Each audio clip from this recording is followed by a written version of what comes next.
The hospital reeked of antiseptic, sharp and sterile, as if the very air wanted to remind me that nothing human could flourish here.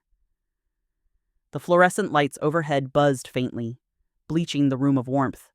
Against that harsh brightness, my son lay motionless on the bed, his skin pale, his chest rising and falling so shallowly that I found myself holding my breath, afraid his might stop if I exhaled. The doctor's words still pounded inside my skull. His kidneys have failed completely. A transplant is the only way forward. It must happen soon. The sound of the monitor beside him beat in rhythm with those words. Each beep, beep, a cruel reminder of how fragile time had become. My knees weakened, but I forced myself closer. I slipped my hand beneath his, fingers brushing the veins that ran faintly blue beneath skin stretched thin. His palm was cool, but not lifeless. When his eyelids fluttered and he turned his head ever so slightly toward me, I saw the ghost of a smile form at the corners of his mouth. That single expression undid me more than any medical verdict. Just yesterday he had been full of life. He had called with plans, his voice bubbling with energy, asking when we might all go away together. Just a few days by the sea. I had promised we would. Now that promise mocked me, hanging like a cruel joke over the machines that kept him tethered to this world. I bent low, forcing steadiness into my voice though it cracked with every word. It's me. Don't be afraid. I'm here. The doctor lingered nearby, his tones softened with sympathy but never free of gravity. If a living relative donates, the chances of success are higher than waiting for a deceased donor, but the decision must be voluntary. And you must understand surgery carries serious risks for the donor, especially at your age. Voluntary risks. The words pressed against my chest like iron bars. I nodded, unable to trust my tongue, while my thoughts spiraled into chaos. I was not the woman I once was. My body bore scars, the silent marks of time. Could I survive such a procedure? And if I didn't, who would hold the family together? Who would sit by his bedside if my chair became empty? Tears broke free before I could stop them. I lowered myself heavily onto the chair beside him, both hands clutching his as if sheer will could anchor him to the earth. My shoulders shook, not just with grief but with the weight of choice. How could one heart be forced to decide between two lives, the child's and its own, inside me? Voices battled with ferocity. One cried out with primal force, "Do it. Save him. He is your son, your blood. Don't hesitate."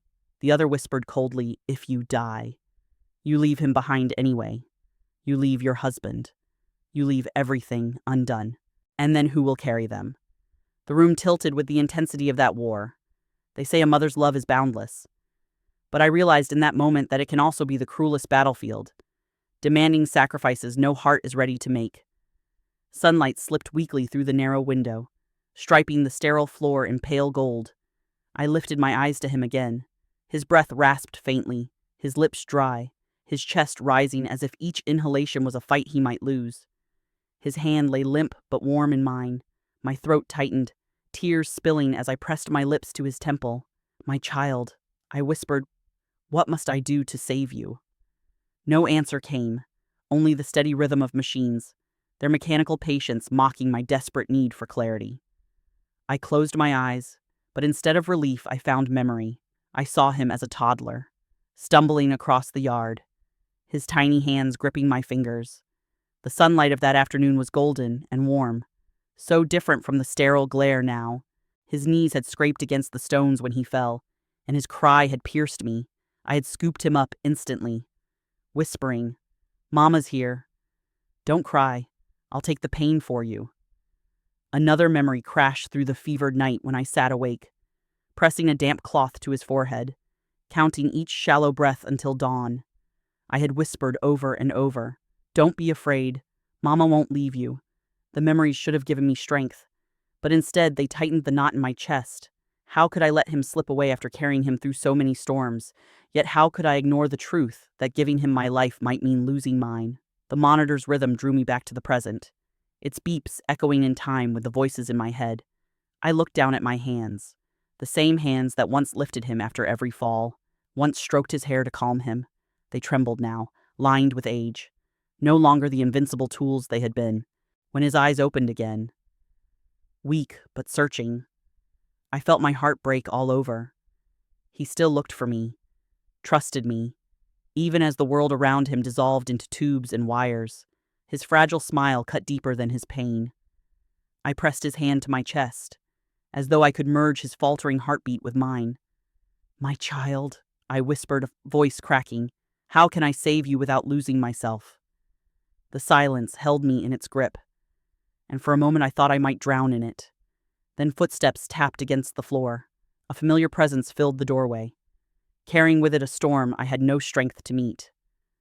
My daughter-in-law stepped inside, her face taut, her purse clenched in a white-knuckled grip, her eyes locked on mine with a hard gleam. Though beneath it I sensed the tremor of fear, she didn't waste words. "You have to do it," she said, her tone firm, though her hands betrayed her. "He doesn't have time." Her demand fell heavier than the doctor's verdict. My throat closed around unshed words, my lips pressed tight. All I could do was hold his hand tighter, as though the act alone was an answer. She moved closer, her voice sharper now. "Please, you can't just sit here and watch him fade. If you refuse, this will be the end, and you will live with that guilt forever. Can you live knowing you could have saved him?" But didn't. Her words struck deep, and yet they ignited anger too. Was love really so simple to her, sacrifice as proof? Hesitation as betrayal? Did she not see that fear was part of love? That choosing life for him might mean losing my own? I found my voice at last, raw and breaking. "I am his mother. I have never turned away from him.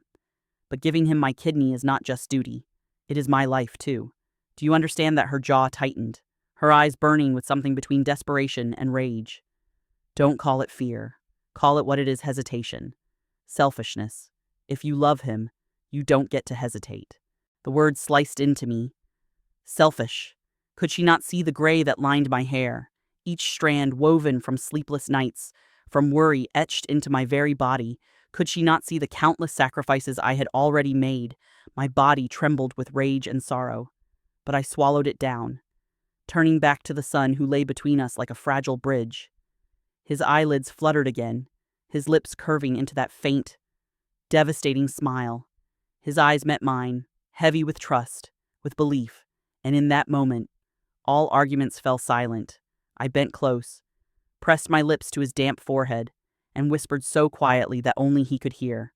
"Forgive me. I need strength. I need time." But time was already running out. The words my daughter-in-law had thrown at me clung to the air long after they left her lips. Selfishness.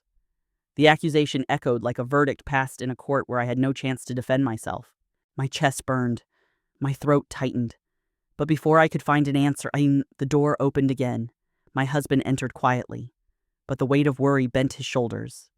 His once dark hair was streaked silver, and his eyes, once full of steadiness, now trembled with fear.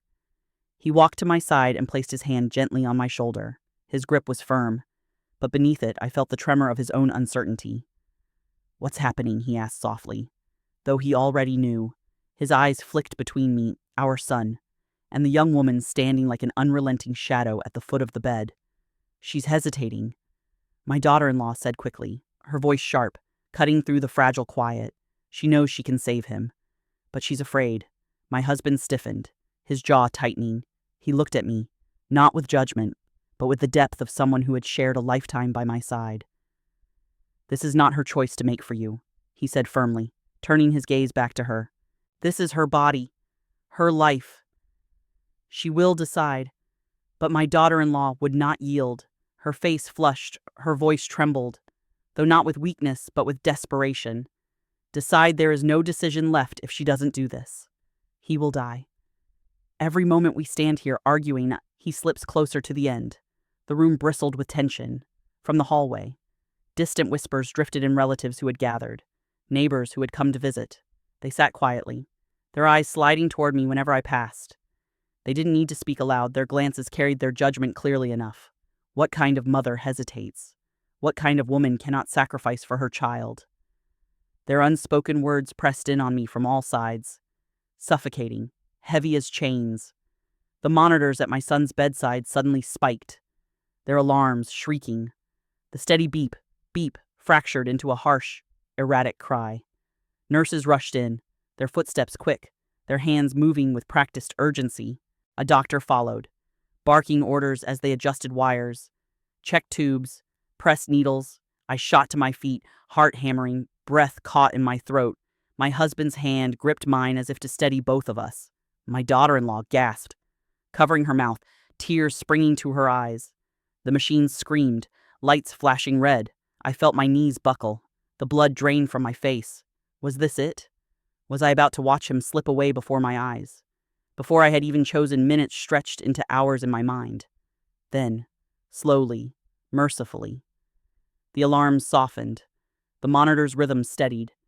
The nurses exhaled quietly, relief hidden in their movements. The doctor gave me a brief nod before leaving, as though to say not yet. I sank back into the chair, trembling so violently I could barely keep my hands still. I reached for my son's hand, clutching it as if I could keep him here through sheer force of will. Tears spilled freely down my cheeks, hot and unrelenting. My daughter-in-law's voice broke the silence, sharp once more but cracked with fear. You see, every second matters. He doesn't have time. If you don't act, he won't survive another episode. I turned to her, my tears still streaming.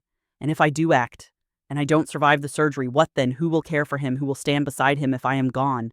Her eyes flared, but beneath the anger was something rawer terror. She stepped closer, her voice trembling, her words spilling out like a dam breaking. He's my husband. I cannot lose him. I don't know how to breathe without him. Don't you understand? If you refuse, I lose everything. For a moment, I saw past her steel and into her heart. She was not only a wife demanding sacrifice, she was a woman clinging to the man she loved, terrified of a world where his laughter would never echo again. Yet her desperation still wrapped around me like a noose, pulling tighter with every plea. My husband raised his voice, sharp for the first time. Enough. You don't get to accuse her. Not like this. She has carried him longer than you've known him. Every scar on her body, every sleepless night was for him. Don't you dare call her selfish. She flinched, but she did not step back. Instead, she wiped her tears roughly and whispered, I don't care what you call it. I only care if he lives. Her words struck me deep, harder than any knife. I looked back at my son. His chest rose and fell with fragile rhythm, his lips slightly parted, his eyes closed once more. He looked so much like the boy I had once carried in my arms, feverish and fragile, whispering, don't leave me. The storm of voices in the room swirled around me, her desperate demands, my husband's protective words, the whispers of judgment outside the door, but all I heard was the faint beep of the monitor. Steady now, but precarious. I bent close, pressing my forehead against my son's hand. My tears soaked into his skin, my voice breaking into a whisper only he could hear. My child, forgive me. I need strength. I need time. But time was the one thing slipping through our fingers like sand. The room fell into a heavy silence. My daughter-in-law's breathing was ragged, my husband's hand still wrapped around mine, the monitor beating a fragile rhythm between life and death. And I realized then that this battle was not only mine, it was theirs too. A war fought between fear and love, desperation and protection, survival and sacrifice. And the war had only just begun. The night wrapped itself around the hospital like a heavy shroud. The corridors outside fell quiet, the murmur of visitors and the hurried footsteps of nurses fading until only silence and the mechanical hum of machines remained. In the dim glow of the bedside lamp, I sat alone beside my son, my hands still clasped around his. Exhaustion weighed on me, yet my mind would not rest. My daughter-in-law's words, sharp, accusing, desperate, still rang in my ears. My husband's defense lingered too, a soft counterpoint of protection. And above them all, the monitor's steady rhythm pulsed like a cruel reminder of how little time we had left. I closed my eyes, and memory carried me away. I saw him again as a boy, running barefoot across the yard, the afternoon sun painting his laughter gold. His small legs carried him clumsily, his arms outstretched like wings. He fell, scraped his knee, and before the tears could even fall, he had turned to me. Mama, his cry pierced my heart, and I had flown to him, lifting him into my arms, holding him close. I could still smell the grass, still feel the warmth of his cheek against my shoulder. Another image, his teenage years, when storms had brewed inside him. Slamming doors, angry words flung carelessly. Yet every night, no matter how bitter the day, he came back to the dinner table, silent but present, his head bent low, but in the tilt of his shoulders, I read his unspoken words, "I still need you." Tears blurred my vision as the memories flickered, one after another, like an old reel of film unraveling. How could I let him go after carrying him through all those storms? How could I step back now, when he needed me most? And yet, fear gripped me tighter than love. If I offered him my kidney, I might not survive the surgery. I was no longer strong, no longer invincible. My hands trembled, lined with age, betraying me with their weakness. If I died, who would be here for him? Who would keep our family together? The door opened softly, breaking my reverie. A nurse entered with gentle steps, carrying a chart. She smiled faintly, then leaned closer to whisper, "The doctors are concerned about your health. Your heart is weak, and your body may not withstand the operation. The risks are very high." Her words sliced through me, colder than any accusation. I stared at her, unable to respond, while my heart pounded with dread. It wasn't just fear anymore, it was fact. My survival was uncertain. She left quietly, her footsteps fading into the silence. I sank deeper into the chair, my chest tightening. The war inside me roared louder than ever. Then, faintly, from the corner of the room, I heard a voice. My daughter-in-law was speaking softly on the phone, unaware that I could hear. Her words trembled, raw and desperate. "I can't lose him. I can't raise this child alone. If he dies, I don't know what I'll do." I froze. Child. The words struck me like thunder. She hadn't told us, hadn't breathed a word, but she was carrying his child, my grandchild, a life waiting to be born, already tied to his. Suddenly, her sharpness, her relentless demands, her desperate accusations, all of it shifted in my mind. She wasn't only fighting for him, she was fighting for herself, for the unborn child she carried, for the life of a family she refused to lose. I pressed my hand to my mouth, my tears spilling silently. For the first time, I saw her not as an enemy, but as a mirror, another woman who loved him fiercely, who feared the abyss opening before us. Her love was not gentler, but it was real. I turned back to my son, his face pale against the pillow, his chest rising with fragile breaths. My hand stroked his hair, my lips trembling as I whispered, "My child, your life binds us all together, your father, your wife, the child she carries, and me. We are all tied to you, and I must find the strength to choose." The night deepened, shadows stretching long across the sterile floor. Outside, the city carried on, oblivious to the storm raging in this small room. And within me, the battle sharpened between love and fear, sacrifice and survival, the weight of the past and the pull of the future. As my tears fell onto his still hand, I knew the truth with searing clarity. The choice ahead of me would not only determine his life, but the life of generations to come. And for the first time, I felt the crushing enormity of what it meant to love him not just as my son, but as the thread that bound us all to tomorrow. The room was still cloaked in the hush of midnight, shadows draped across the sterile walls like heavy curtains. I had not moved from my chair. My son's hand was still in mine, his skin cool but warm enough to remind me he was alive. The silence pressed in, broken only by the slow, steady rhythm of the machines. I thought he was asleep, but then his fingers twitched faintly in mine. His eyelids fluttered, and with immense effort he opened his eyes. They were glassy, heavy with exhaustion, yet behind them flickered the familiar light of my boy. "Mother." His voice was a breath more than a word, fragile but determined. I leaned in instantly, brushing damp hair from his forehead. "I'm here. I won't leave you." He tried to smile, though the strain of it tugged at the corners of his lips with pain. Don't do it if it's too much. I don't want you to suffer because of me." The words cut through me like a blade. Of all the things I had prepared for the pleas, the begging for me to save him, this was what I had not expected. He was giving me freedom, freedom no one else had allowed me. Tears blurred my vision. "You don't understand," I whispered, clutching his hand tighter. "If I lose you, I lose everything. My whole life has been bound to yours. I don't know how to breathe without you." He coughed weakly, the effort shaking his frail body, yet he squeezed my fingers with what little strength remained. "You've already given me everything. Your years, your love, your sleepless nights. You don't have to give more. I don't want you to die for me." Promise me you'll think of yourself too." My breath broke into sobs. His words were soft, but they struck like thunder. My son, lying here at the edge of life, was asking me not for sacrifice, but for self-preservation. The voices that had hounded me all day, accusing, demanding, condemning, fell silent against the weight of his plea. And then another voice joined us. From the doorway, trembling but clear, came the sound of my daughter-in-law. She had been standing in the shadows, listening, her face pale under the dim light. Her eyes shone wet with tears that spilled freely now. "You think I don't understand fear," she whispered, stepping closer. "I am terrified. He is my husband.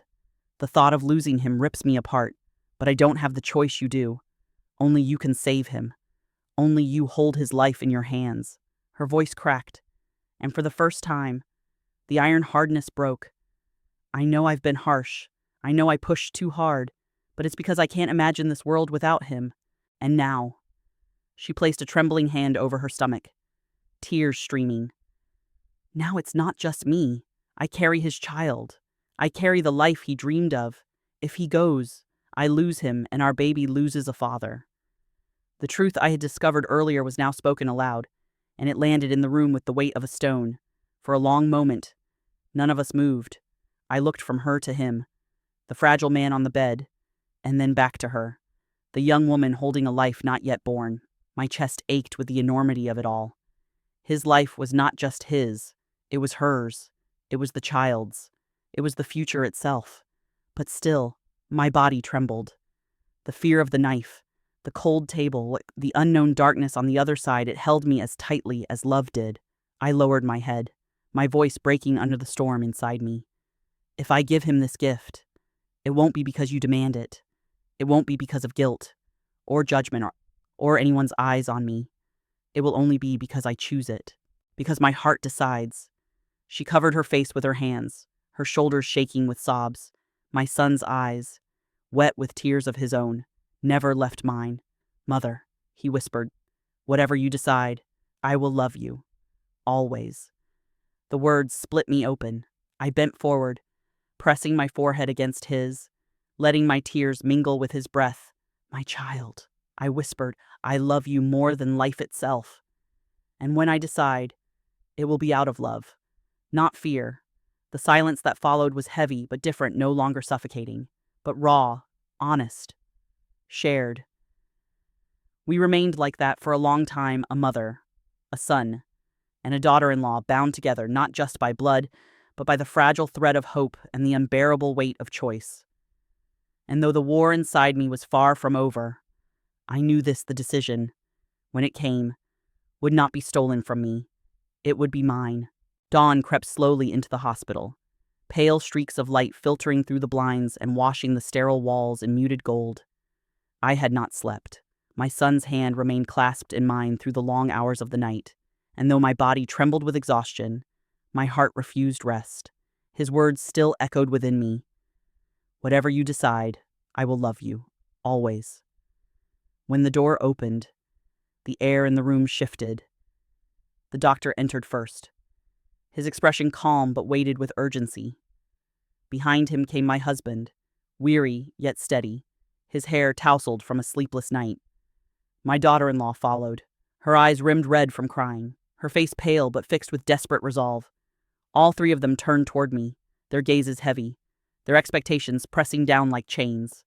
The doctor's voice was steady, clinical, but not without compassion. "We need your decision, if you are willing. Preparations must begin today.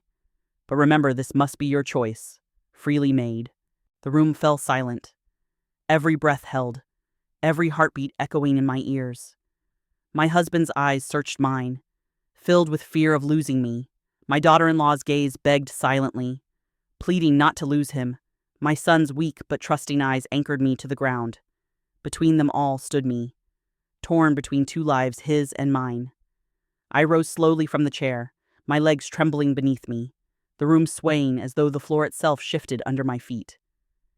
I steadied myself on the bed rail, inhaling sharply, summoning the strength that had carried me through decades of storms. Memories surged in waves, overwhelming but clarifying. His laughter in the yard, His fevered nights clutched in my arms, his teenage storms, his adulthood filled with promises of tomorrow. Every breath of my life had been stitched into his. How could I let him go now? When the thread of his existence still pulsed beneath my fingers, my voice trembled when I began. But it grew stronger with each word. I know the risks. I know I may not survive. But I also know this: I cannot stand by and watch my son fade when I hold the power to keep him alive. I will do it.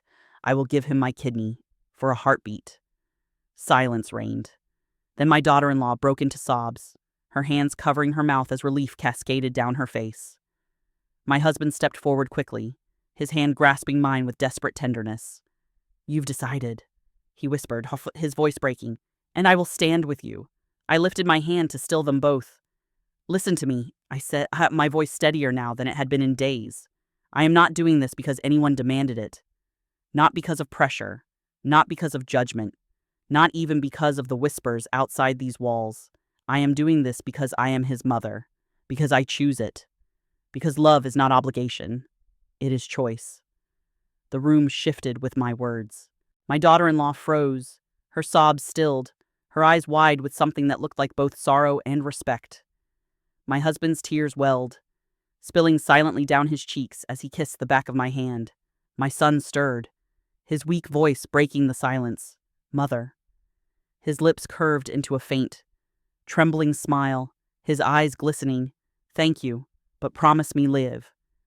Don't let this be the end for you." His words carved deep into my heart, but I bent and pressed my lips to his forehead, whispering, "I love you, and I will not let you go." The doctor nodded solemnly. "Then we will begin preparations immediately." The nurses moved with quiet urgency, their footsteps quick as they wheeled equipment into the room. Papers were laid before me, consent forms requiring my signature. My hands shook as I picked up the pen, the weight of the moment pressing into the simple stroke of ink across paper. With each signature, the line between life and death blurred, binding us both to a fate neither of us could yet see. When the forms were collected, the doctor gave a short nod. "We will move both of you to preoperative care. Stay strong." The hallway stretched before me, long and sterile, lined with lights that glared like watchful eyes. My husband walked at my side, supporting me when my steps faltered. My daughter-in-law trailed close behind, her tears silent now, her face pale but determined. Ahead, the doors to the operating theater loomed like the gates of destiny. I paused, turning back one last time to see him. My son lay on the bed they had not yet wheeled away, his eyes open, fixed on me, weak though he was. He smiled the smile of a child who had once clutched my finger to steady his first steps.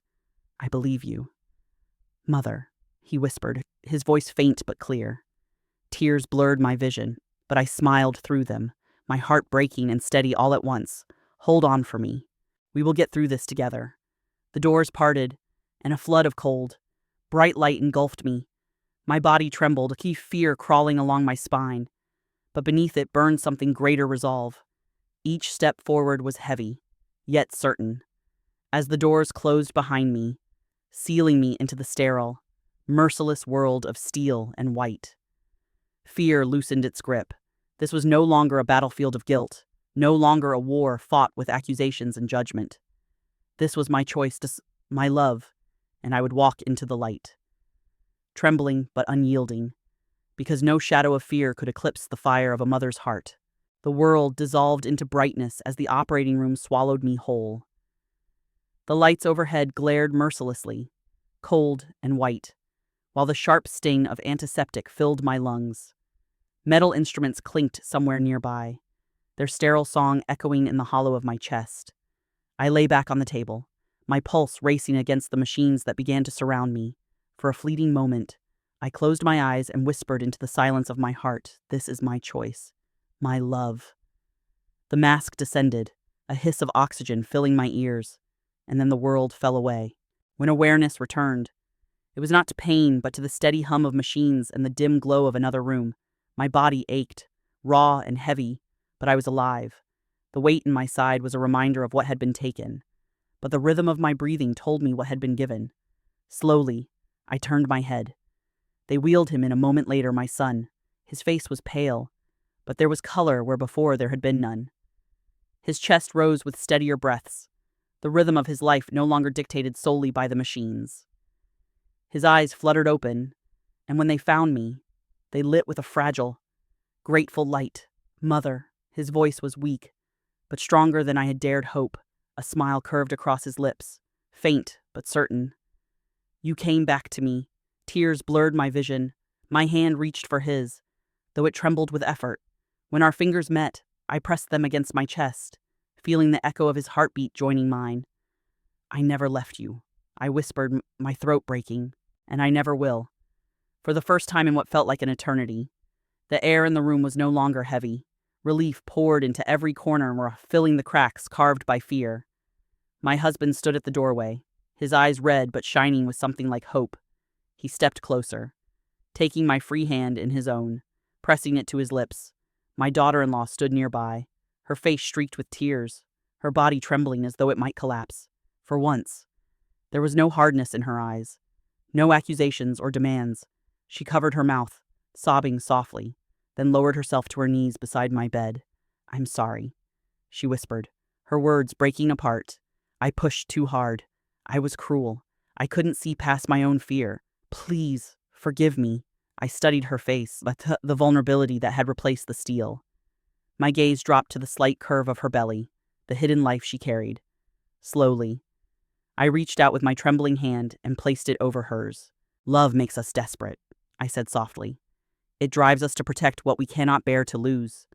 I understand. But remember, this sacrifice is not obligation. It must be choice. Today, I gave not because I was forced. I gave because I chose. Her tears spilled faster as she clasped my hand tightly. Thank you. For him. For me. For our child. I will never forget this. My son's voice broke through the quiet, stronger now than before. And neither will I. I'll live for you, Mother, because of you. The words melted something deep within me. I leaned closer and brushing his hair gently from his forehead, my lips trembling with the weight of a lifetime. Then live well. My child, live bravely. That will be my greatest reward. The room fell into silence again, but this time it was not suffocating. It was full of relief, of unspoken vow, of the fragile hope that tomorrow still existed. Later, when the doctor returned, his expression carried both reassurance and caution. The operation was successful, Elish, he said, but your health will remain fragile. With one kidney, and given your age, you must be careful. Complications may arise in time. His words settled into me, sobering but not crushing. I nodded, accepting the truth. The future was uncertain, but uncertainty had always been part of life. What mattered now was that he was here, breathing beside me, with a chance at days I had feared stolen. Morning light seeped into the room, painting everything with a softness the night had denied us. It touched his face first, warming the hollows of his cheeks, then stretched across the bed to me. I closed my eyes, letting its warmth seep into my skin. For the first time in so long, I felt peace, not because everything was safe, but because I had chosen with my heart, trembling but willing. I turned to him, still smiling faintly through his exhaustion.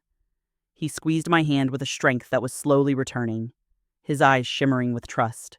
My husband stood beside us, his palm resting gently on my shoulder.